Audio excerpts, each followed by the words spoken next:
All of his co-workers were gone. What could it mean? Stanley decided to go to the meeting room. Perhaps he had simply missed a memo.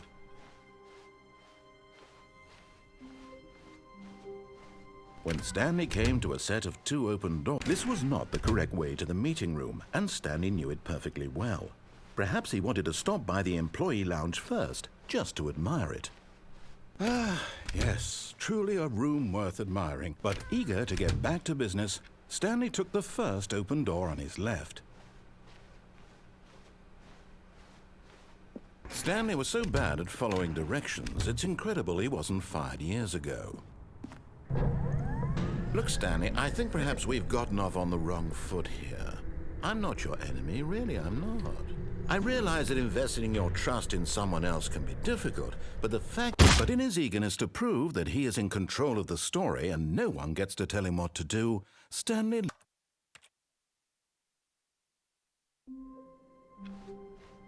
All of his co-workers were gone. What could it mean? Stanley decided to go to the meeting room. Perhaps he had simply missed a memo.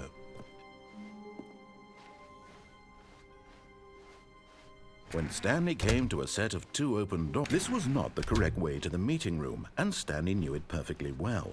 Perhaps he wanted to stop by the employee lounge first, just to admire it. Wow, yes, this room. But eager to get back to business, Stanley took the first open door on his left. Stanley was so bad at following directions, it's incredible he wasn't fired years ago. Look, Stanley, I think perhaps we've gotten off on the wrong foot here. I'm not your enemy, really, I'm not.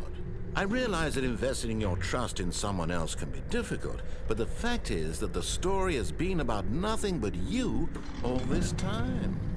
There's someone you've been neglecting, Stanley. Someone you've forgotten about. Please, stop trying to make every decision by yourself. Now, I'm not asking for me. This is it, Stanley. Your chance to redeem yourself, to put your work aside, to let her back into your life. She's been waiting. That's her, Stanley.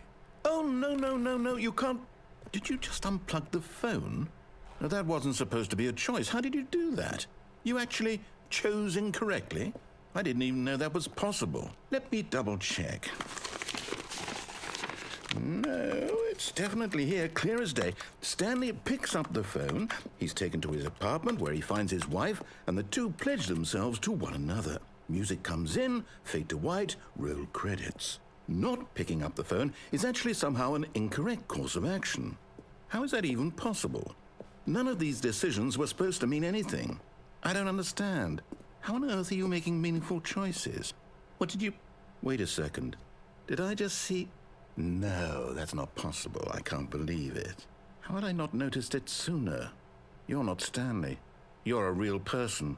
I can't believe I was so mistaken. This is why you've been able to make correct and incorrect choices. And to think I've been letting you run around in this game for so long. If you'd made any more wrong choices, you might have negated it entirely. It's as though you completely ignored even the most basic safety protocol for real-world decision-making. Or did you not grasp the severity of the situation? Well, I won't have that kind of risk on my watch.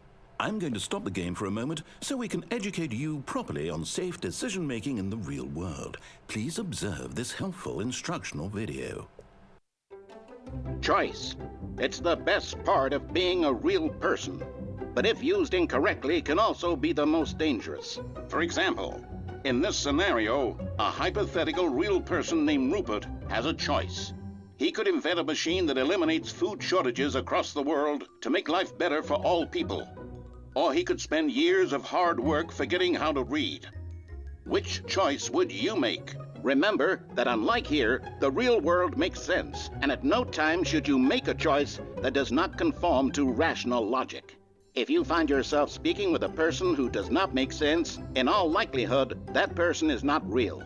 Allow the person to finish their thought, then provide an excuse why you cannot continue talking.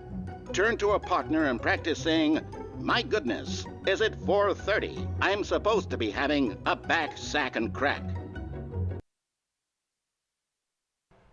Excellent.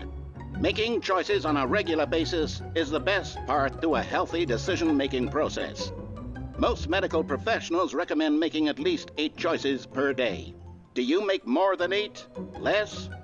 And finally, if you begin to wonder if your choices are actually meaningful and whether you'll ever make a significant contribution to the world, just remember that in the vast infiniteness of space, your thoughts and problems are materially insignificant, and the feeling should subside. At this time, your instructor will guide you in an exercise to test and reinforce the material covered in this video. Welcome back. You may have noticed that this room has begun to deteriorate as a result of narrative contradiction. But not to worry. Now that you're properly informed on good decision-making, we're going to revisit a choice you made just a few minutes ago and see what the correct thing to do would have been. This way, please.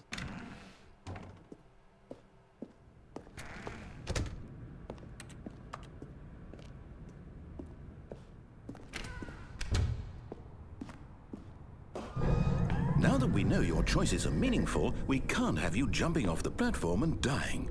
Imagine the main character dying senselessly halfway through the story. That story would make no sense at all. We just need to get you home as soon as possible before the narrative contradiction gets any worse.